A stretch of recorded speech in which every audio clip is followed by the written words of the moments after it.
Bismillahirrahmanirrahim. Assalamualaikum warahmatullahi wabarakatuh. Alhamdulillah alladzi bi ni'matihi tatimmu shalihat. Alhamdulillah alladzi arsala rasulahu bil huda wa dinil haqq liyudhhirahu 'ala ad-dini kullihi wa kafa billahi shahida. Asyhadu an la ilaha illallah wahdahu la syarika lahu wa asyhadu anna Muhammadan 'abduhu wa rasuluh.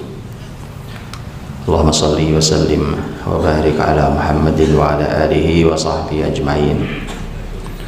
Ya ayyuhalladzina amanu taqullaha haqqa tuqatih wa la tamutunna illa wa antum muslimun.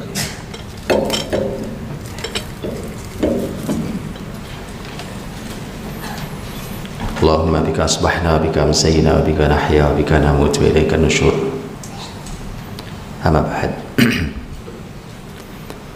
Saudaraku yang dirahmati Allah, jamaah subuh yang berbahagia, bersyukur kita pada Allah, pertemuan pagi yang penuh berkah. Segala puji bagi Allah yang telah menghidupkan kita setelah mematikan kita, seperti doa bangun tidur kita, alhamdulilladzi ahyana ba'da ma amatana. Segala puji bagi Allah yang telah menghidupkan kita setelah mati kita, artinya membangunkan kita setelah tidur kita. Karena memang tidur itu adalah wafat. Sebagaimana firman Allah, "Walladzi yatawaffakum bil-lail wa ya'lamu ma jarahtum bin-nahar." Dialah Allah yang telah mewafatkan kalian di malam hari. Jadi makanya kemudian begitu bangun kita mengucap syukur masih dihidupkan lagi setelah wafat kita. Hadirin berbahagia dirahmati Allah Subhanahu wa taala. Tadi sudah dimukadimah oleh Ustadz kita tentang keterpurukan muslimin hari ini, yang sebenarnya kita juga mensyukuri di tengah keadaan yang ketertinggalan seperti itu. Sesungguhnya muslimin sudah mulai mencoba mencari jati dirinya sebagai muslim dan mencoba bangkit. Di mana-mana terlihat kebangkitan itu, di wilayah manapun di negeri ini, bahkan di luar negeri ini. Saat muslimin sedang ingin hadir kembali, dimulai dari kesadaran yang tinggi terhadap syariatnya. Karena Rasul juga menyampaikan bahwa semua hal yang terjadi pada muslimin ini, semua kekalahan ini, kata Nabi, la yanzi'ullahu ankum hatta tarji'u ila dinikum. Allah tidak mencabut ini dari kalian sampai kalian kembali ke agama kalian. Kaidahnya cuma itu. Kalau belum mau kembali, ya belum. Apa yang harus kembali, semua kembali memang. Semuanya kembali. Kalau hari ini alhamdulillah umpamanya semangat untuk mendekat ke Al-Qur'an berupa tahfidz Quran di mana-mana, itu luar biasa. Tentu masih jauh dari yang diharapkan kembali pada agama kalian. Kalau hari ini gelombang kata syariat di mana-mana, kata syariah, kata halal, apapun gitu ya. Kalau makan orang pengen yang halal, sekarang malah muncul tourism halal gitu ya. Saya juga tidak tahu maksudnya. Mungkin bagaimana bisa jalan-jalan tapi halal gitu ya. Mungkin apanya segala macam ya. Semangatnya kita apresiasi dengan semangatnya, tapi kata tarji'u ila dinikum masih perlu dicermati lebih panjang. Di antara yang harus kembali dan tidak mungkin tidak, mesti harus kembali, karena yang kita bawa ini adalah syariat, dan syariat ini sangat berbeda dengan yang lain. Syariat Islam ini berbeda dengan budaya manapun, dengan keyakinan manapun, dengan aturan manapun. Karena berbeda itulah maka karakter dan bebannya juga beda. Saya kasih contoh luar biasa. Dan ini bisa mudah kita potret dari kehidupan Rasul Shallallahu Alaihi Wasallam. Kita ingin menjalankan umpamanya syariat seperti Rasul, dengan beban yang luar biasa yang menguras bukan hanya fisik kita. Kalau cuma lelah fisik, ditidurkan bangun seger, tapi begitu menguras pikiran kita, menguras rasa kita. Karena orang beriman itu melihat kemaksiatan punya kegundahan yang luar biasa dalam dirinya. Melihat ketidakberesan itu gelisahnya luar biasa. Nah, orang hidup dalam kegundahan kan bisa dibayangkan, perlu menguras tenaga sendiri. Bahkan dia bisa meminta fisik lebih besar daripada orang lelah lari, lelah nyangkul, lelah dan seterusnya. Maka dengan beban fisik sebesar itu, kalau pola hidup kita adalah pola hidup yang tidak sesuai dengan Rasul, maka tidak akan kuat fisik ini bawanya, tidak akan kuat. Disitulah nanti kita paham, disitulah paham bawanya beban yang begitu besar di syariat ini. Dan memang Allah sendiri yang menyampaikan bahwa wahyu ini berat. Inna sanulqi 'alaika qaulan tsaqila, sesungguhnya kami akan melemparkan kepadamu. Kata alqa itu sebenarnya melemparkan, jadi sudah barangnya berat dilemparkan. Untuk melihat bebannya bertambah, bukan kami berikan. Kata alqa itu kami lemparkan kepadamu wahai Muhammad qaulan tsaqila, perkataan yang berat. Itu menunjukkan betapa beratnya wahyu ini. Berat dalam segala hal, secara fisik berat. Nabi Muhammad kalau dapat wahyu lagi di atas kendaraannya jatuh terduduk. Nabi Muhammad dapat wahyu, beliau lagi ngapain, lagi bicara dengan sahabat, lagi duduk. Nabi sempat pasti terpingsan sesaat. Nabi Muhammad kalau dapat wahyu lagi bersandar di paha seorang sahabat, tiba-tiba terima wahyu, kata sahabat, seperti mau patah paha saya. Jadi memang berat betulan. Secara fisik wahyu itu berat memang. Nah, menjalankannya juga berat sekali. Nah, dengan seperti itu keadaannya, maka fisik kita ini tidak boleh biasa, Pak. Memang tidak boleh biasa. Tidak bisa diatur dengan pola makan, pola istirahat, pola yang biasa, tidak bisa. Dia harus mengikuti Rasulullah SAW. Itulah kenapa harus masuk keseluruhannya. Dan seperti kalimat Nabi, hatta tarji'u ila dinikum, sampai kalian mau kembali ke agama kalian dalam segala hal. Di antara hal yang penting sekali adalah tema waktu ini. Tema waktu yang memang harus mulai kita atur dengan waktu yang dicontohkan oleh Quran, oleh hadis Nabi Sallallahu Alaihi Wasallam. Nah, waktu yang kita bicarakan hari ini kan waktu pagi. Kesempatan hari ini kita akan bicara tentang waktu pagi. Dan kebiasaan Muslim, teman-teman, kebiasaan Muslim itu menggali konsep apapun harus dimulai dari Quran. Maka tanyakan dulu kepada Al-Quran, bagaimana cara Quran bicara tentang pagi. Kemudian tanyakan setelah itu pada Rasul, bagaimana dalam hadis beliau. Kalau sudah ada konsepnya begitu, kadang-kadang sudah ada konsepnya, kita tidak tahu cara menjalankannya, maka tanyakan, lihat dalam sejarah Nabi bagaimana Nabi menjalankannya. Kalau mau lengkap sekali, tanyakan kepada para sahabat, karena sahabat yang paling paham bagaimana menjalankan perintah Nabi SAW.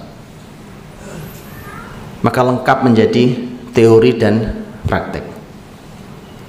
Di tema subuh demikian, di tema pagi muslimin juga menjadi tema yang harus dicek, dikonsep, dilihat dari semua sudut itu.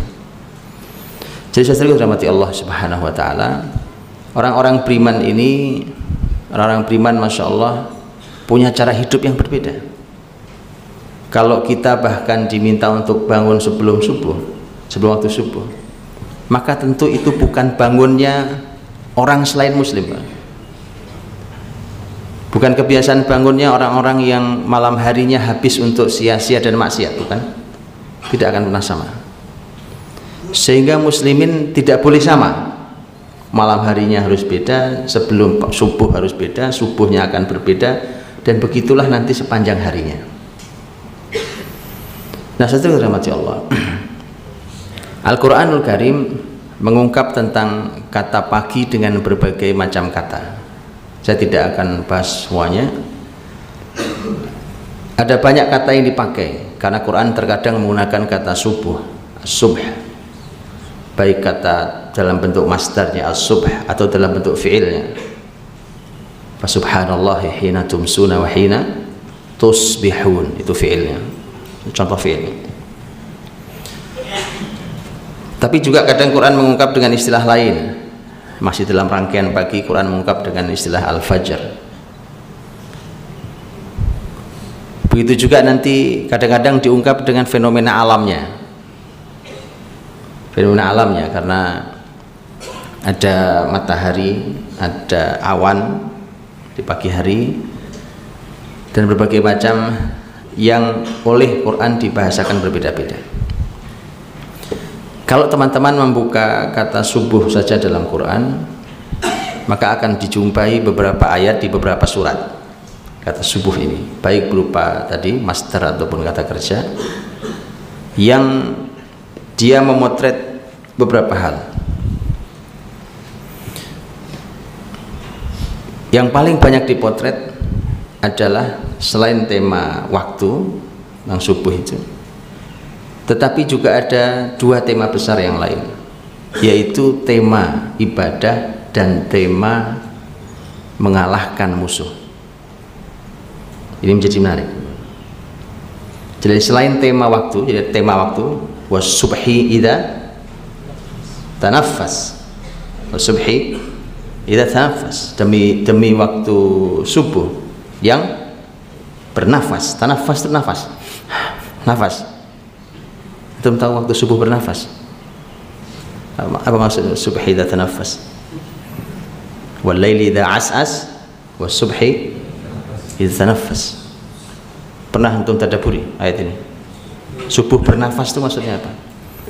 Saya punya kenangan indah tentang ayat ini dulu. Waktu itu salat di Masjidil Haram, saya lupa apakah Ramadan atau apa, dan saya ingat betul karena kenangannya buat saya agak aneh. Imam Masjidil Haram Syekh Su'ud Shuraim, Syekh Shuraim hafizallahu ta'ala, saya sangat suka dengan bacaan beliau, dan beliau waktu itu membaca ayat ini, wal laili idza as'as was subhi idza tanaffas. Itu beliau nangis sampai nggak bisa lanjut, Pak. Ayo coba antum pikirin, kenapa beliau nangis? Itulah kenapa buat saya dalam kenangannya, apa yang beliau tangisi di ayat ini gitu. Betul kan? Wal laili idza as'as tentang malam, dan tentang subuh tentang pagi hari yang bernafas. Betul kan? Lihat bedanya ahli Quran sama kita. Sampai sekarang kita nggak paham, betul? Itu beliau nangis sampai nggak bisa jalan baca ayat, berhenti baca ayatnya. Lihat tadaburnya, ya kan? Ayat kita hafal lewat, ya kan? Makanya ini penting untuk setelah gelombang kita mencintai tahfidz Quran ini, berikutnya adalah mentadaburi Qurannya.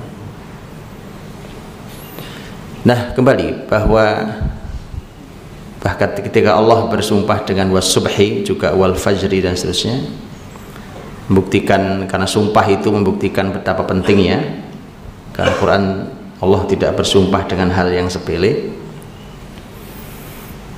Tapi dua hal yang berikutnya menjadi luar biasa, karena yang satu bicara tentang aktivitas muslim di pagi hari itu, dan yang satu lagi bicara tentang menyerang musuh di pagi hari itu.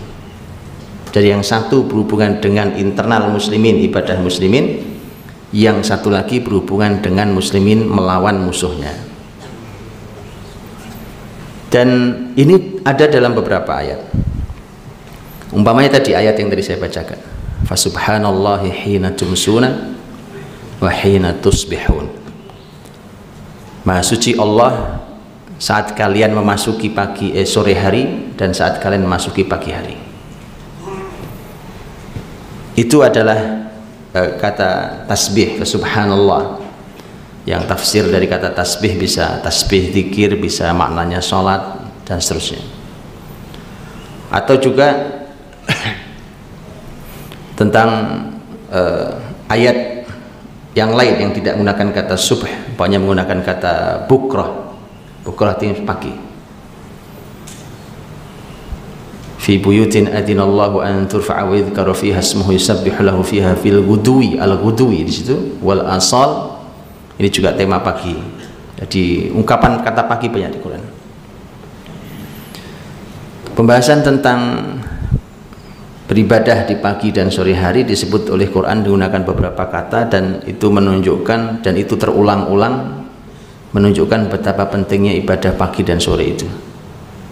Bahkan dalam sejarahnya muslimin ini mendapatkan, Rasulullah SAW itu mendapatkan perintah untuk sholat sebelum sholat 5 waktu, karena sholat 5 waktu itu kan turunnya kurang lebih setelah 12 tahun beliau jadi nabi. Ya, terus sepanjang 12 tahun itu sholatnya bagaimana? Ulama mengatakan bahwa nabi itu seperti ayat tadi itu, sholatnya pagi sore, karena kita diminta untuk bertasbih dari fasubhanallahi hina tumsuna hina tusbihun, pagi sore, sore pagi diminta untuk melakukan tasbih yang maknanya bisa tasbih artinya zikir, makanya ada zikir pagi sore, dan terus masih abadi syariatnya. Dan kemudian sholat dahulu awal sebelum dapat perintah sholat 5 waktu, sholat muslimin 2 rakaat pagi 2 rakaat sore. Sholatnya Rasul 2 rakaat pagi dan 2 rakaat sore. Begitu mendapatkan perintah 5 waktu, maka ada yang ketambahan 1 menjadi 3, ada yang ketambahan 2 jadi 4. Sehingga para ulama mengatakan itulah mengapa kalau seorang musafir dan ada keutamaan untuk mengqashar sholatnya, maka dikembalikan ke jumlah utamanya, yaitu 2, kecuali maghrib yang 3 yang tidak bisa dikembalikan 2. Nah, seterusnya dirahmati Allah. Jadi muslimin dipotret oleh Allah tentang waktu subuhnya, tentang ibadahnya. Dan inilah ternyata yang berhadapan langsung dengan ayat-ayat yang menunjukkan muslimin menyerang musuhnya. Contohnya ayat yang kita juga hafal, surat Al-Adiyat, wal mughirati subha. Al-mughirat, kata igharah itu artinya nyerang musuh, nyerang camp musuh, itu igharah, menggunakan kuda-kuda atau menggunakan panah-panah. Wal mughirat subha, di waktu subuh. Begitu juga idza nazala bisahatihim fasaa sabahul muntarin. Ini kalau datang pasukan muslimin, kalau datang pasukan, maka itu menjadi subuh yang buruk bagi mereka. Maka Nabi waktu di Khaybar itu kan Nabi melakukan perjalanan dari Madinah ke Khaybar yang cukup jauh, ratusan kilometer. Begitu sudah mendekat ke benteng-benteng Yahudi, wilayah Khaybar, bukit dan benteng-benteng, maka Nabi SAW mengatur strateginya. Nabi memutar arah, masuk dari arah utara, dan ini strategi sendiri. Harusnya kan dari selatan, karena Madinah posisinya di selatan Khaybar, tapi Nabi belokkan masuk. Jadi begitu berjalan itu, kemudian masuk, malah belok masuk dari arah utara. Dan itu cerdasnya Nabi dalam strategi. Begitu Nabi masuk, sudah siap, maka Nabi masuk ke perbukitan yang mereka miliki itu. Kemudian Nabi berteriak, kata Nabi, Allahu Akbar, inna idza nazalna bisahati qaumin fasa'a sabahul mundarin, kata Nabi SAW. Ya, Allahu Akbar, kharibat Khaybar, kata Nabi. Allahu Akbar, Allah Maha Besar, hancurlah Khaybar. Dan kami kalau hadir di sebuah masyarakat, maka ini menjadi pagi yang buruk buat mereka. Itu bahasa Rasulullah SAW. Maka masyarakat Yahudi yang sudah mulai ke kebun, mulai bawa, ya, bersiap-siap untuk bekerja, itu pada lari kabur masuk benteng masing-masing. Dan itu menjadi hari penaklukan Khaybar, penaklukan Yahudi tahun 7 Hijriah. Nah, teman-teman dirahmati Allah SWT, maka lihat berhadapannya 2 hal ini, ya. Dan kalau bicaranya temanya tema rezeki, ini semua rezeki. Kemenangan besar itu rezeki. Rezeki bukan cuma masalah uang. Bahkan di situ dapat rezeki. Karena begitu kemenangan besar Khaybar, rezeki melimpah. Bahkan muslimin mengatakan baru kali ini kami merasakan tahu artinya kenyang itu. Karena memang selama ini muslimin hidup saat itu, muslimin hidup tidak dalam keadaan berkecukupan. Sebagian berkecukupan tetapi banyak yang tidak berkecukupan. Maka mereka benar-benar mendapatkan rezeki pagi. Dan kalau pembicaraannya adalah pembicaraan tentang kemenangan muslimin di berbagai bidang, itu rezeki anugerah yang besar, maka memang subuh kita ini atau pagi kita ini harus pagi yang berbeda. Tidak boleh sama. Cara orang hidupnya orang beriman dengan cara hidupnya orang lain kok sama, ya tidak benar. Tidak mungkin sama. Maka harus berbeda. Baik. Kemudian dengan itulah maka Nabi SAW biasa memberangkatkan, kalau Nabi memberangkatkan pasukan di pagi hari. Dan sekali lagi kemenangan terhadap berhasil menegakkan syariat Allah, menjatuhkan bendera musuhnya, dan bahkan ghanimah. Karena ghanimah itu teman-teman, harta rampasan perang itu kalau antum baca di buku-buku perekonomian Islam pertama-tama dulu, umpamanya kitab-kitab termasuk buku-buku awal Al-Qadi Abu Yusuf umpamanya, atau Abu Ubaid Qasim bin Salam, yang menulis buku-buku awal yang jadi inspirasi berikutnya tentang mengatur harta negara.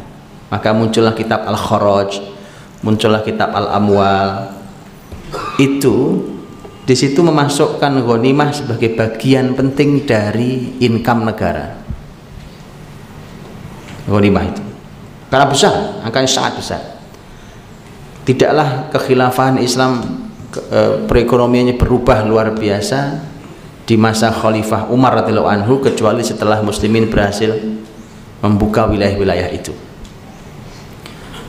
Wilayah Irak yang sangat subur, wilayah Syam, wilayah Mesir yang sangat subur, dan wilayah-wilayah inilah yang kemudian menjadi sumber penghasilan muslimin, dan itu hasil angkanya sangat besar.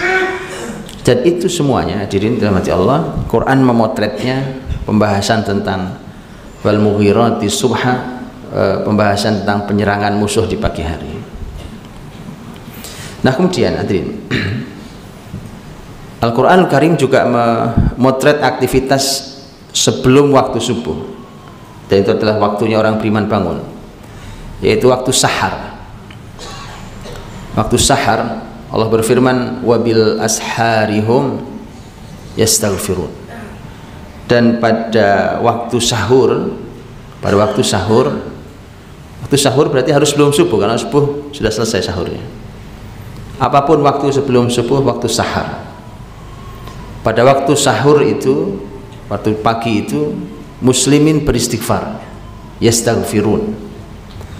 Makanya ketika kita bangun sebelum subuh, melakukan aktivitas tahajud umpamanya, kemudian maka sisakan waktu juga untuk Al-Quran dan istighfar, karena itu yang dipotret juga di dalam Al-Quran selain tahajud. Kalau tahajud Allah berfirman, wa minal laili fatahajjad bihi nafilatan lak. Tapi bicara tentang qiyamul lail, Quran mengatakan, ya ayyuhal muzammil qumil laila illa qalila nisfahu aw inqus minhu qalila aw zid alaihi wa rattilil qur'ana tartila. Tartilkan Quran. Bicara tentang istighfar ini, wabil asharihum yastaghfirun.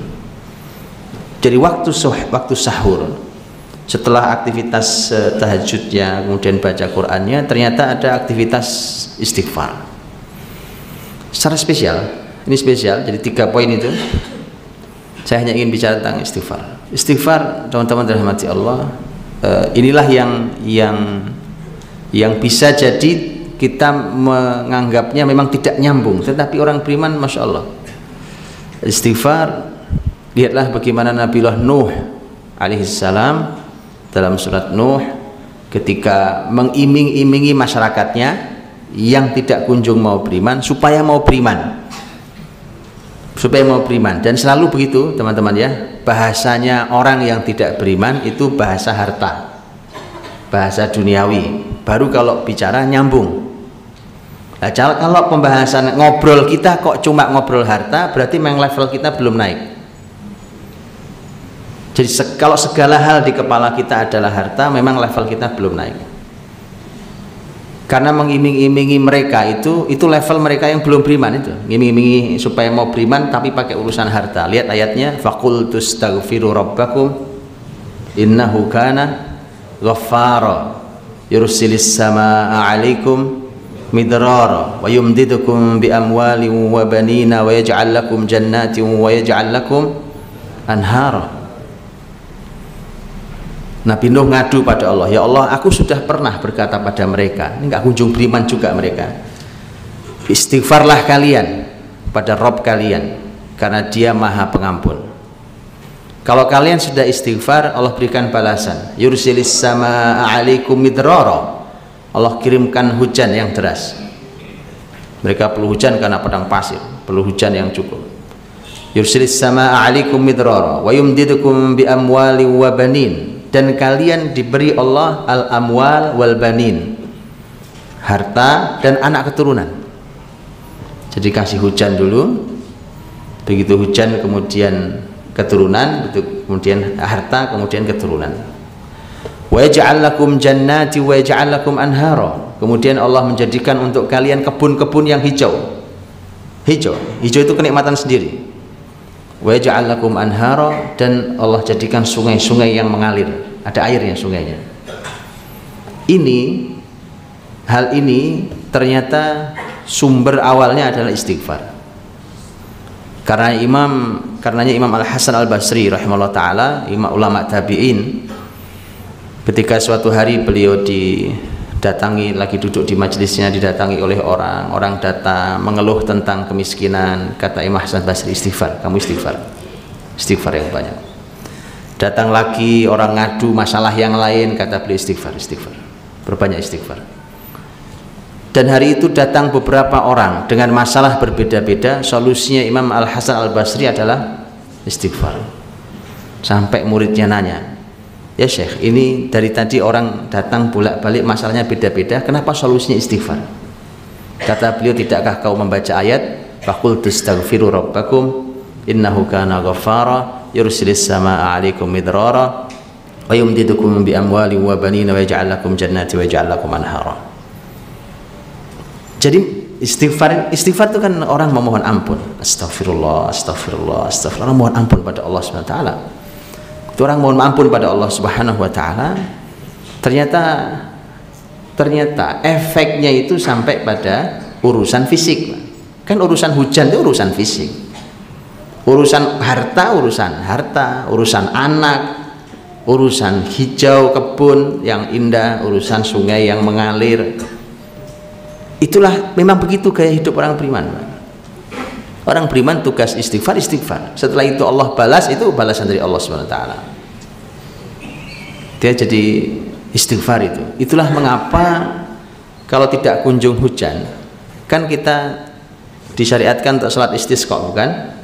Salat istisqa, salat minta hujan itu kan itu disunnahkan untuk orang datang menggunakan pakaian yang sangat amat sederhana. Begitu salah satu sunnahnya. Bukan pakai pakaian yang rapi, yang kelihatan mahal, dan justru harus menunjukkan kesederhanaannya. Datang dengan tawaduknya, bahkan bisa datang membawa binatang untuk untuk memelas, melas sama Allah. Ya Allah, kita ini banyak dosanya, dan isi khutbahnya adalah isi mengingatkan akan dosa. Salat istisqa. Kemudian memohon pada Allah dengan hati yang tawadhu. Bawa binatang tujuannya apa? Seakan ingin kita bicarakan bahwa kalau hujan tidak turun karena dosa kami, tapi binatang ini jangan sampai jadi korban gara-gara kami. Dia punya hak itu. Karena Nabi juga mengatakan, laulal bahaim, kalau bukan karena ternak itu, Allah bisa tidak menurunkan hujan sama sekali, karena dosamu kalian sangat banyak sekali. Makanya perlu kita terima kasih pada binatang itu. Ya. Dan istilah mengapa teman-teman, bahwa apa yang kita lakukan di pagi hari berupa istighfar tadi itu berhubungan erat dengan rizki-rizki kita.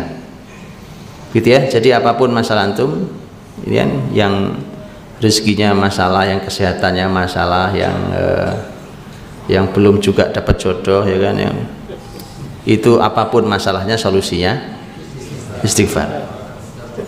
Ya istighfar yang banyak ya kan. Masya Allah, istighfar yang banyak. Faqultu astaghfiru rabbakum innahu kana ghaffar. Dan itu aktivitas muslimin sebelum subuh sebenarnya. Secara spesial itu aktivitas seluruh sepanjang hari, tetapi yang spesial Allah sampaikan adalah di waktu sahar. Wabil asharihum yastaghfirun. Di waktu sahar mereka beristighfar. Jadi dipenuhi istighfar di waktu sahar. Istighfar itu teman-teman kan tahu ada sayyidul istighfar. Betul ya? Sayyidul istighfar. Allahumma anta Rabbi la ilaha illa anta khalaqtani wa ana abduka wa ana ala ahdika wa wa'dika mastata'tu a'udzubika min syarri ma sana'tu abu laka bi ni'matika alayya wa abu bi dhanbi faghfirli fa innahu la yaghfiru dzunuba illa anta. Teman-teman lihat, sebenarnya istighfar itu kan astaghfirullah, itu istighfar, astaghfirullahaladzim, astaghfirullahaladzim wa atubu ilaih, istighfar. Tapi kenapa bacaan yang tadi yang panjang itu disebutnya sayyidul istighfar? Ini adalah penghulunya istighfar, tuannya istighfar. Jadi kalau mau istighfar, ini yang paling utama yang tadi itu. Dan menariknya sayyidul istighfar itu juga diperintahkan untuk dibaca pagi dan sore hari, bukan? Pagi itu untuk mengawal sepanjang siang sampai ketemu sore, sore itu untuk mengawal sepanjang malam sampai ketemu pagi. Maka salah satu yang diminta oleh Allah agar kita untuk mengawal hari-hari kita itu adalah dengan istighfar. Dan istighfarnya diantaranya adalah sayyidul istighfar. Apa bedanya sayyidul istighfar dengan istighfar yang biasa? Wong sayyidul istighfar pun ujungnya adalah faghfirli. Ya Allah ampuni aku, istighfar. Ya ampuni Allah, ampuni aku. Yang membedakan adalah di dalam sayyidul istighfar itu ada dua hal. Ada dua hal yang berbeda. Yang pertama adalah pujian kita pada Allah. Yang kedua adalah pengakuan atas kelemahan kita di hadapan Allah. Itulah yang Allah sukai. Seorang hamba memuji Allah subhanahu wa ta'ala. Makanya ada sunnah memuji Allah sebelum berdoa. Memuji Allah, kemudian mengadukan kelemahan diri kita di hadapan Allah subhanahu wa ta'ala. Bukan gitu? Allahumma anta rabbi, itu memuji Allah. La ilaha illa anta, memuji Allah. Khalaqtani, memuji Allah. Betul? Wa ana abduk, ini mulai ngakui, aku hambamu ya Allah. Wa ana ala ahdika wa wa'dik, ini adalah aku ada terikat dengan perjanjian denganmu. Ini mulai pengakuan kita. Mastata'tu, itu semampu saya ya Allah. Nah, mulai mengatakan sebenarnya saya tidak mampu ini semampu saya ya Allah. Mastata'tu. Setelah itu a'udzu min syarri ma sana'tu, aku berlindung dari keburukan yang aku lakukan sendiri. Jadi orang mengakui kelemahan dari Allah, bahkan terus memuji sekaligus mengakui kelemahan. Bahkan abu laka bi ni'matika alayya wa abu bi dzambi, itu gabungan. Ya Allah, aku ini sebenarnya kembali kepadamu dengan semua nikmat yang kau berikan kepadaku, tapi aku ternyata kembali dengan dosa. Jadi kau kasih aku kenikmatan, tapi aku balas dengan jadi isi semua begitu, cuma dua itu isi. Satu pujian, dua pengakuan. Setelah itu baru faghfirli. Itu kenapa menjadi sayyidul istighfar. Nah, itu ternyata mengawal pagi dan sore hari kita. Ya, dan itulah teman-teman, makanya zikir pagi sore, maka mari kita baca zikir pagi sore itu, masya Allah merupakan zikirnya orang-orang beriman. Ya, dan itu luar biasa. Ini pintu-pintu rezeki. Lihat, pintu rezekinya bukan hanya di dunia ini, sampai di akhirat. Lihat bagaimana ulama memberikan penjelasan tentang ayat di mana Allah berfirman tentang para penghuni surga. Allah berfirman, lahum rizquhum fiha bukrata wa ashiya. Mereka orang-orang penghuni surga mendapatkan rizkinya di surga pagi dan sore hari. Rizki surga ternyata pagi sore.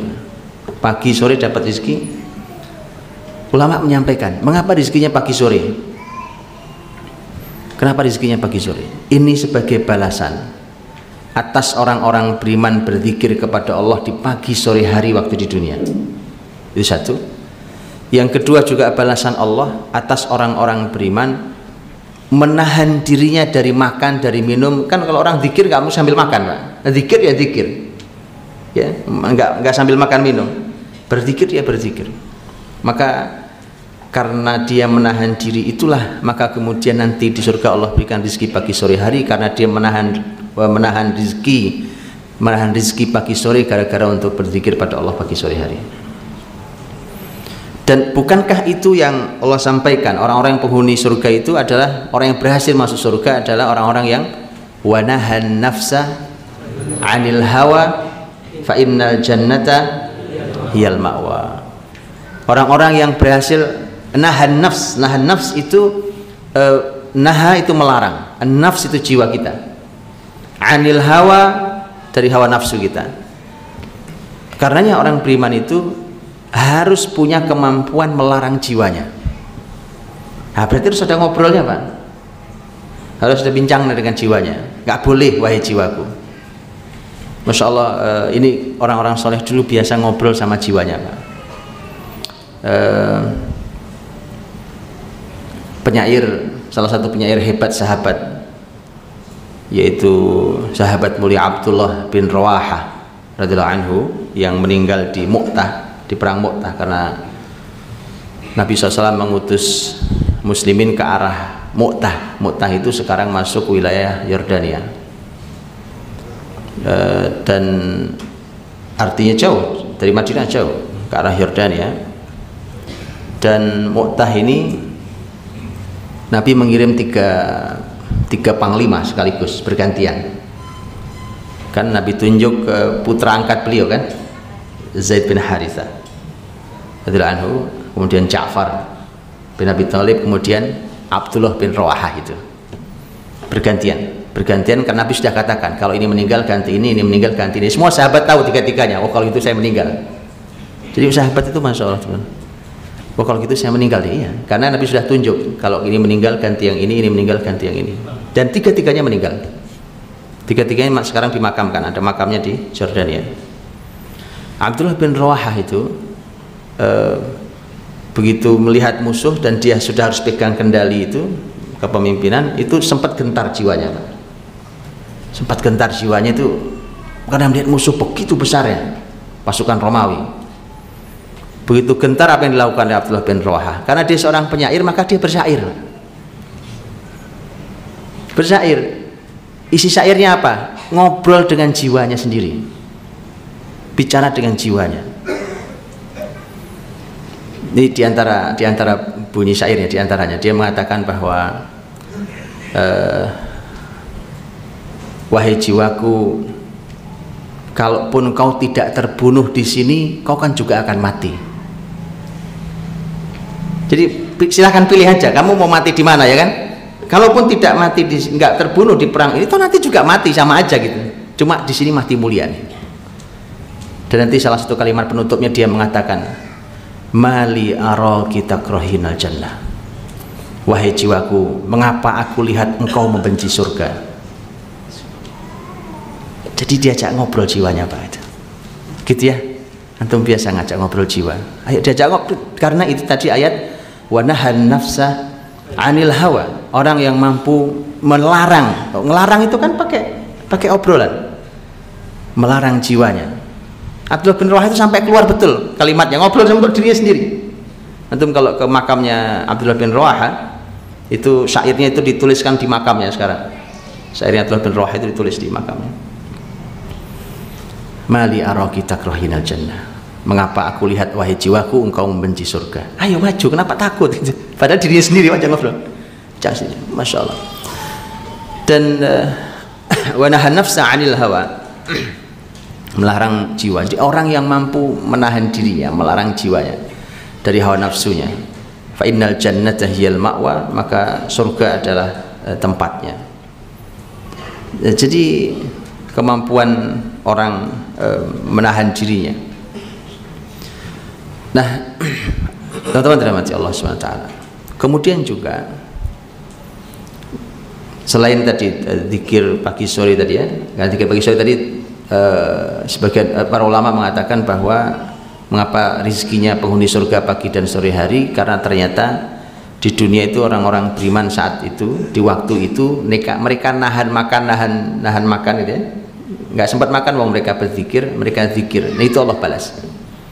Karena nanti hadirin, salah satu yang memberi syafaat kepada kita adalah amal kita.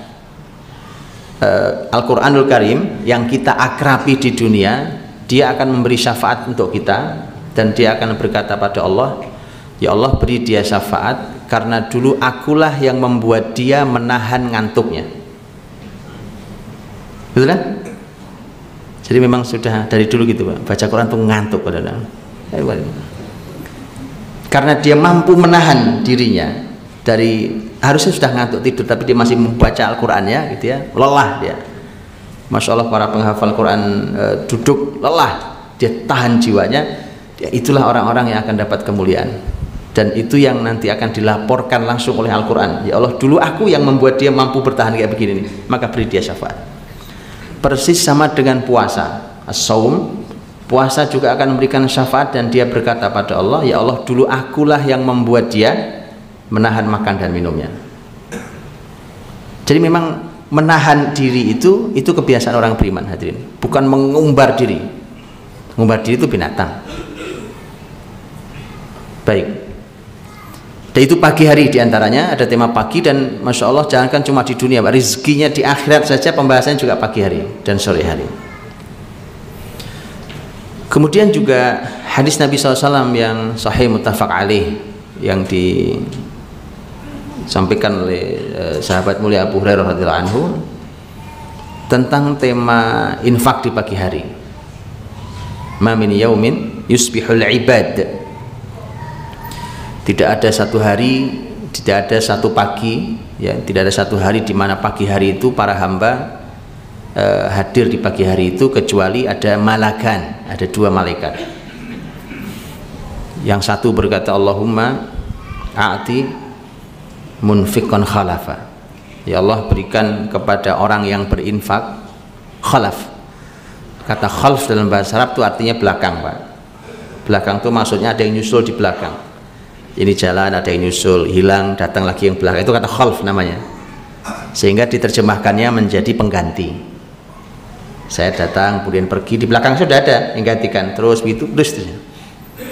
Maka kata khalf artinya khalafa, itu pengganti yang datang belakangan. Syaratnya adalah berinfak di pagi hari. Karena hadisnya berbunyi yusbihul ibad, di sore pagi hari. Malaikat berdoa Allahumma a'ti munfiqan khalafa, yang satu lagi berdoa Allahumma a'ti mumsikan talafa, ya Allah berikan kepada orang yang mumsik. Mumsik itu nahan hartanya, dipegangi. Kata amsak artinya megangi Pak. Nah itu, jadi orang yang pelit itu faktornya karena dia megangi harta kekencangan megangnya. Kata mumsik itu megangi, dipegangi itu, nggak lepas, dipegangin gitu, nggak lepas-lepas. Orang yang megangi harta begitu sampai hartanya tidak keluar, didoakan talaf. Kata talaf itu artinya hilang, musnah, lenyap, talaf. Maka Masya Allah teman-teman, ternyata ini adalah pembuka rezeki pagi hari. Ya kan? Didoakan malaikat loh. Doakan malaikat itu kan artinya tidak ada doa malaikat yang tidak didengar Allah SWT. Karena malaikat ini makhluk yang tidak pernah berbuat maksiat dan selalu menjalankan perintah Allah. Didoakan malaikat. Jadi malaikat tiap pagi begini nih. Nah ini ada yang berdoa ini. Malaikat berdoa. Yang satu doanya, ya Allah berikan pada orang yang infak pagi ini gantinya. Kasih gantinya. Gantinya tidak ditentukan oleh Allah Subhanahu wa taala. Terkadang Allah yang Maha tahu, biarkan Allah yang mengganti, Pak. Jadi mengganti itu jangan selalu juga difikirkan uang lagi. Infak uang, dapat ganti uang. Kenapa? Karena terkadang harta yang paling mulia bukan uang. Terkadang kita memerlukan kesehatan, bukan? Begitu sakit orang tahu, ya Allah mahalnya harta yang satu ini. gitu.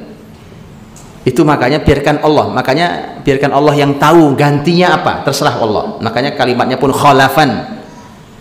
Khalafan itu penggantinya pun apa saja terserah Allah. Allah yang maha tahu apa yang kita perlukan hari ini. Kalau orang punya masalah besar kemudian diberikan solusi jalan keluar, masya Allah, itu luar biasa. Itu pengganti. Jadi biarkan Allah yang mengganti, tugasnya hanya berinfak di pagi hari. Ya, pagi hari. Dan ini masya Allah memang menjadi kebiasaan mulia, teman-teman. Kebiasaan baik. Tidak perlu banyak tetapi rutin. Gitu ya.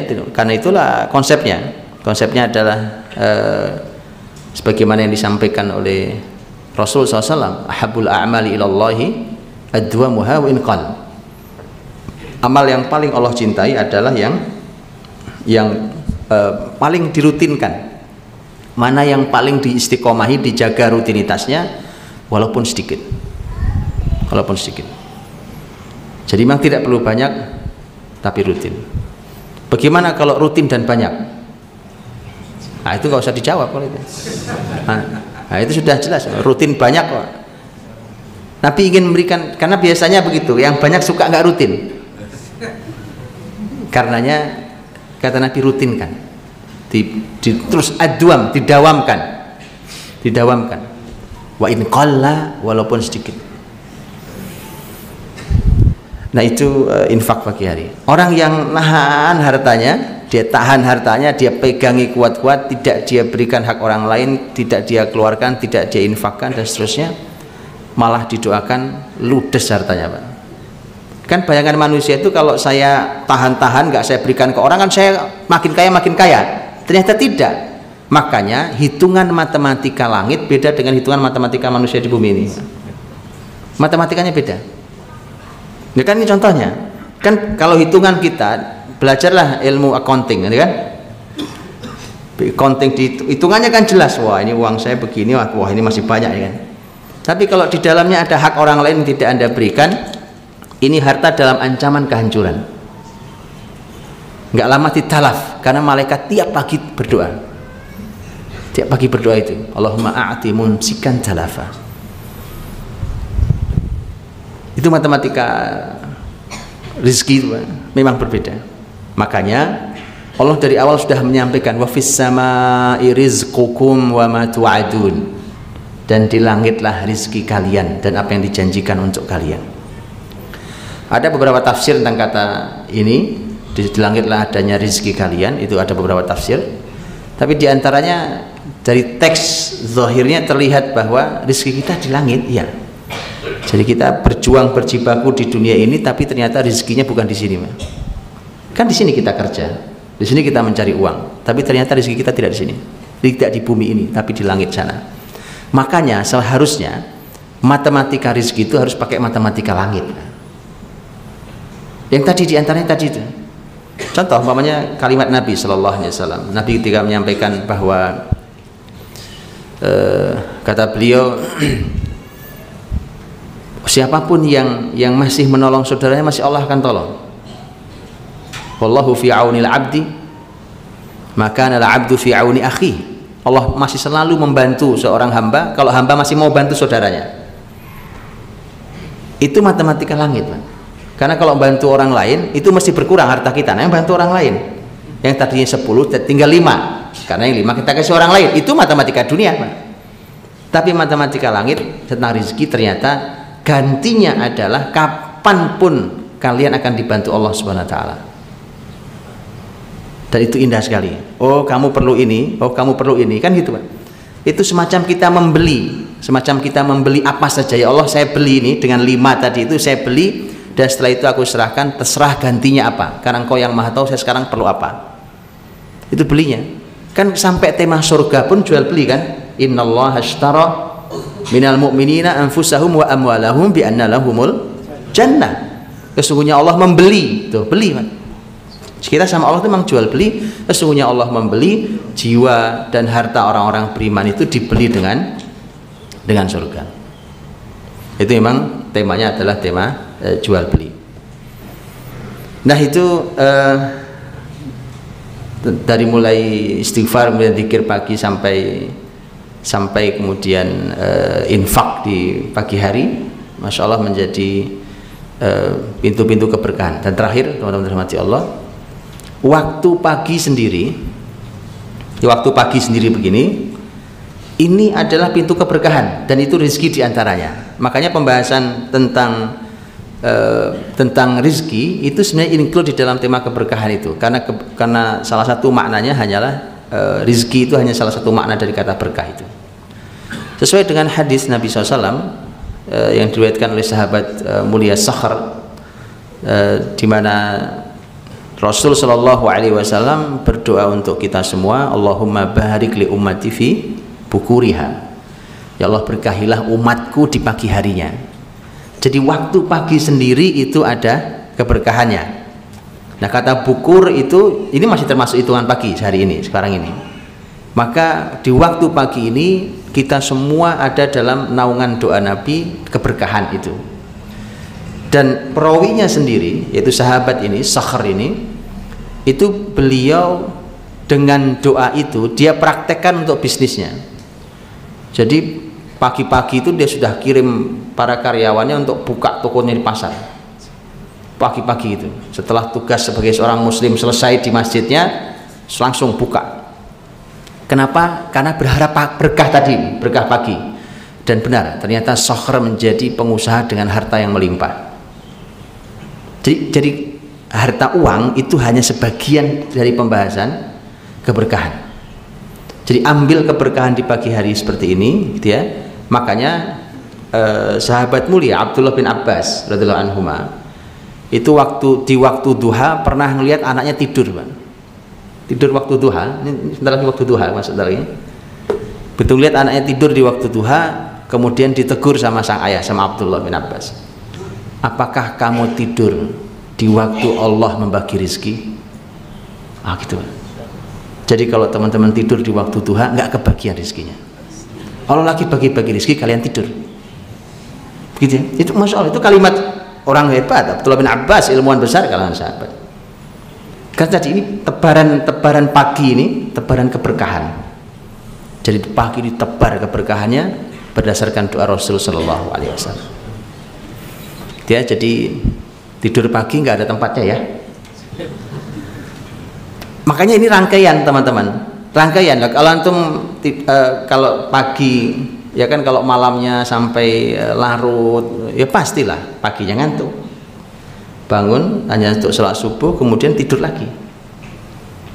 Makanya ini memang tidak bisa. Ini mata rantai ini harus disambung-sambungkan, harus sambung menyambung sampai kemudian muslimin itu kan harusnya ngantuk beratnya datang menjelang zuhur. Nah, maka kemudian muncullah syariat qailulah itu, ya, tidur sebentar menjelang zuhur. Biasanya Nabi tidur sebentar menjelang zuhur, walaupun juga bisa setelah zuhur. Nah, hadirin dirahmati Allah SWT, ini saya kira mudah-mudahan bisa memberi gambaran buat kita bahwa orang beriman itu waktunya harus penuh keberkahan, itu kuncinya. Jadi kata barokah itu tolong dikejar. Nanti kata barokah itu tolong antum jabarkan di semua hal, karena tema berkah tema yang sangat panjang, tema keberkahan sendiri. Kalau sudah tema keberkahan, masuk include di dalamnya tema harta atau tema rezeki segala macam itu. Antum cari semua titik keberkahan, apapun yang disebut dengan keberkahan di sana, maka itu harus jadi pembahasan sendiri. Ya, karena ternyata penduduk negeri seperti ini dengan sumber daya manusia yang melimpah, dengan sumber daya alam yang melimpah, tapi kok tidak makmur dan tidak bahagia, maka yang hilang adalah keberkahan. Karena Allah berfirman, "Lau anna ahlal qura amanu wattaqau lafatahna 'alaihim barakat minas sama'i wal ardh." Kalau beriman bertakwa penduduk sebuah negeri, maka akan kami berikan keberkahan dari langit dan bumi. Walakin kadzabu, tapi karena mereka ingkar.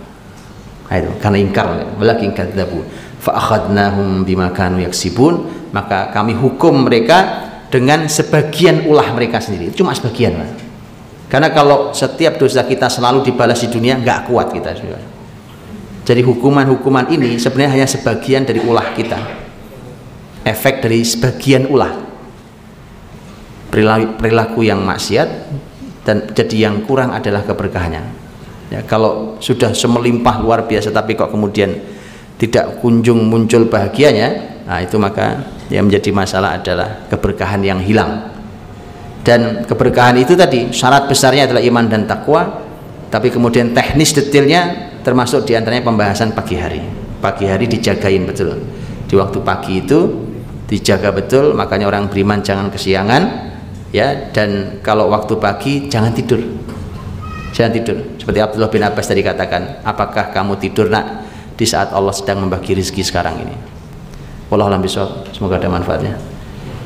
Masih ada waktunya untuk tanya jawab atau sudah habis? Ya. Fadhil Ustaz. Hadir dari tidak ada iman berbeda. Bagaimana jika kita seorang mahasiswa yang setiap hari banyak tugas lalu malam sering begadang mengerjakan tugas? Pada hari kita tahu baik itu kita tidak boleh sampai begadang agar paginya bisa ngantuk bertidur. Bagaimana kita memilih, kita selesaikan selesai dan selesai kita tepati waktu biar tidak begadang atau kita tetap mengerjakan tugas? Iya, kaidah begadang malam itu teman-teman diatur dalam syariat. Bayangkan coba apa ada syariat selengkap ini? Begadang malam itu ada babnya dalam ilmu hadis. Teman-teman kalau buka Sahih Bukhari ada babnya. Bayangkan ya, begitu penting tema ini sampai Imam Bukhari saja harus buat babnya. Bab as-samar fil fiqh. Bab begadang malam untuk fikih. Antum ngapain begadang malamnya? Untuk fikih. Tugas. Kalau untuk fikih ada babnya Pak. Kalau untuk yang lain saya tidak ketemu babnya. Itu ada babnya dalam Sahih Bukhari, silakan dibuka. Bab orang begadang malam untuk menyelesaikan urusan fiqh, urusan ilmu di syariat ini. Nah, ilmu syariat itu ada syariat begadang malamnya. Atau kalau dalam hadis Nabi SAW adalah urusan muslimin. Nah itu ya, itu lebih umum, mungkin bisa masuk di situ urusan antum, urusan muslimin. Tapi saya sering sampaikan di dalam pembahasan tentang begadang malam itu sesungguhnya poinnya adalah poin pengecualian. Karena Aisyah radhiyallahu anha mengatakan bahwa ketika menegur